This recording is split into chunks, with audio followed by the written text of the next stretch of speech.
Assalamu alaikum, I'm Aisha and you're watching Samaa News. Here are today's headlines. 6 vessels, including 2 fuel tankers, have been attacked in Gulf waters and the Strait of Hormuz, marking a sharp escalation in the ongoing conflict between Iran and US-Israeli forces. The assaults, involving explosive-laden boats and projectiles, have disrupted shipping in the region. 2 tankers were struck in Iraqi waters while loading fuel. Iraqi officials reported that 1 crew member died in the attack, while 25 others were rescued. Both tankers were carrying fuel products for Iraqi clients, including Basra Gas Company and the State Organization for Marketing of Oil. Iran's new Supreme Leader Mojtaba Khamenei has vowed revenge for the deaths of Iranian leaders and warned the Strait of Hormuz will remain closed. In his first televised statement since taking power, Khamenei said Iran could target US bases across the region. The warning comes as several ships were struck in attacks across the Gulf. 2 tankers were reported ablaze at Iraq's Basra port after suspected Iranian explosive boats hit the vessels.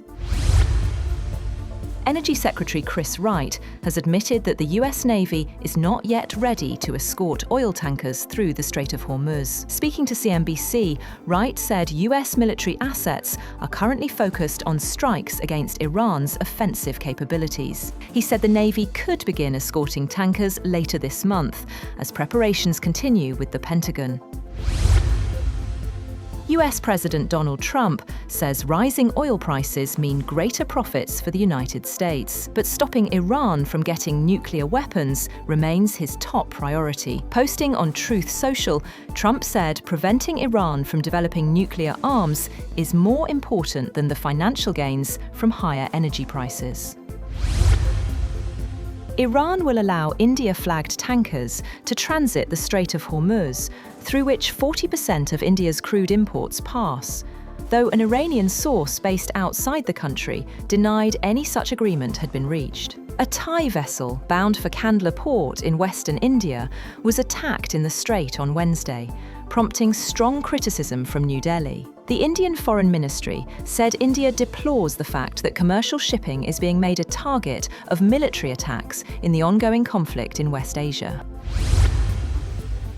US intelligence indicates that Iran's leadership is still largely intact and is not at risk of collapse anytime soon, after nearly 2 weeks of relentless US and Israeli bombardment. A source said a multitude of intelligence reports provide consistent analysis that the regime is not in danger of collapse and retains control of the Iranian public. A senior Israeli official said Israeli officials in closed discussions also have acknowledged there is no certainty the war will lead to the clerical government's collapse. The sources stress that the situation on the ground is fluid and that the dynamics inside Iran could change.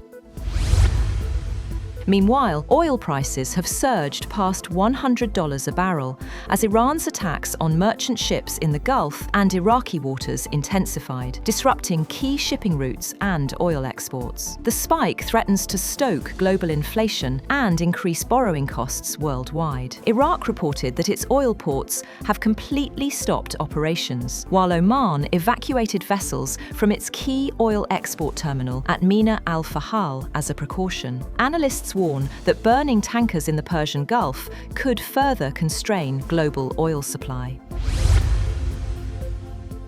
A strike on an Iranian girls' school that killed scores of children may be the result of US use of outdated targeting data. Video surfaced that experts say appears to show a US Tomahawk missile striking the area. But exactly how the tragedy unfolded has remained unclear, and the Pentagon has declined comment, saying the investigation remains ongoing. A source said officials responsible for creating targeting packages appeared to have used out-of-date intelligence. A second source confirmed that out-of-date intelligence appears to have been used.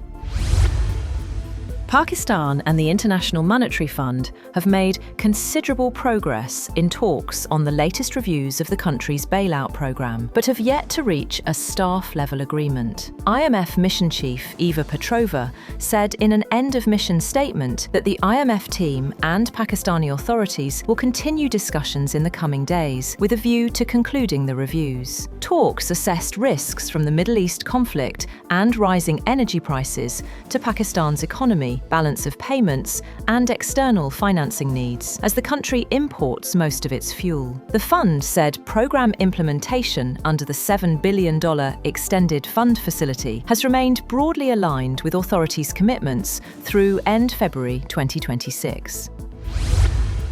That's all for now. For more updates, visit www.samaa.tv.